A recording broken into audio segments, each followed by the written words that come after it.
Want to train and tackle the global challenges in Pokémon GO's Well-Armed event without leaving your neighborhood? The Well-Armed event runs with bonuses like extra candy and boosted chances for Dynamax Hitmonlee and Dynamax Hitmonchan, plus global challenges that can unlock new wild encounters and rewards. Open MagFone's Change Location mode.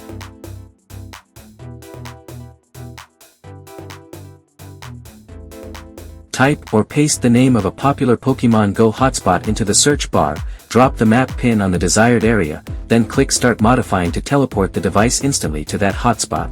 This instant teleport places the device GPS at the chosen hub so nearby max battle dens, Pokestops, and gyms register as local.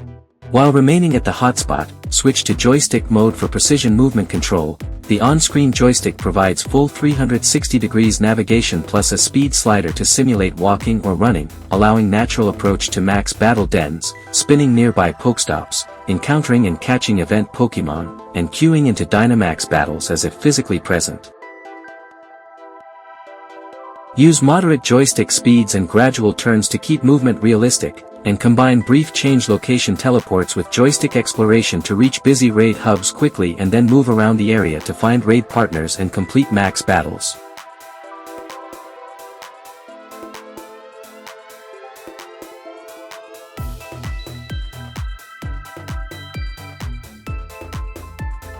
Because a popular Pokémon GO hotspot typically has high player density, the chance of assembling 3 or 4-person teams increases, which helps when trainer level or party strength is insufficient to solo Dynamax Hitmonlee or Hitmonchan. Completing the required number of max battles contributes to the event's global challenges and timed research, and after 5 qualifying max battles the event research rewards can be claimed, so teleporting to a busy area and using joystick movement makes finishing those tasks possible without relying on remote raid passes.